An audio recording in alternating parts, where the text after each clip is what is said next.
All right. Well, the warning you get from the likes of Steve Bannon is a message of the Roy Moore victory in Alabama. Mr. President, pay attention. This is your base. Be very careful trying to take it on. It's a GOP fundraiser extraordinaire, Noelle Nikpour. You and I were mentioning that the president can't lose with this because the assumption being that Moore goes on to victory anyway, so it's a Republican seat that's held and stays.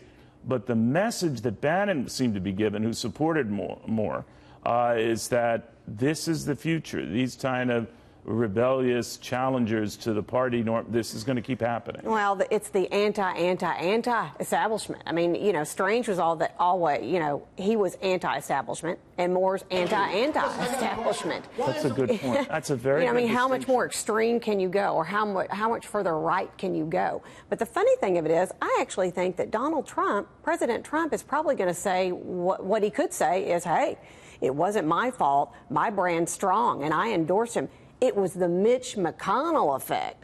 And Strange was tied to Mitch McConnell, who's very unpopular and is the establishment. So it's his fault. Well, if Bannon keeps doing this, or it's not just Bannon, but other the rebel rousers keep doing this and putting up conservative challengers to establishment politicians or Republican politicians, play that out for me. Well, you know what it reminds me of? It reminds me back in the day of the Club for Growth, which was a huge group. You know, Steve Moore, you know, founded that.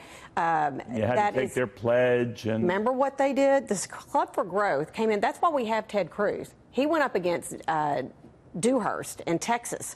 And in that primary, the Club for Growth in July dumped $7 or $8 million in that.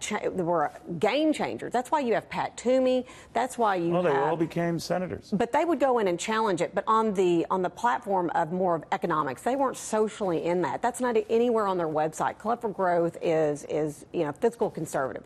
But what's happening now is you're seeing the Breitbart effect, which is in a sense they're doing the same thing the Club for Growth is, but more on the. So Roy Moore is more of a social conservative and all, and that concerns some of the Republicans that could get to be a distraction, right? Well, it can be. I mean, if he's a victor, he's a victor. Right? Well, he's yeah. a Republican. I mean, he's going to win in Alabama, but the thing of it is, it's going to be very sticky for people like me with fundraisers because they're going to be bloodied in this anti-establishment versus this versus that. So it's going to hurt with fundraising. Roy Moore was outspent, wasn't he? Yes, he was. But the thing of it is, maybe the money isn't. Maybe your job isn't important.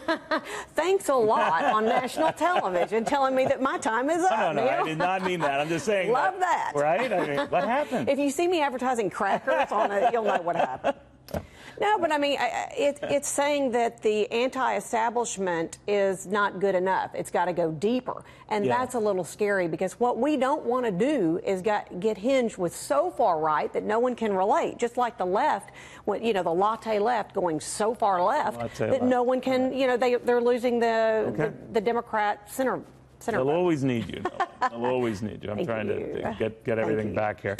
All right. Thank you very much.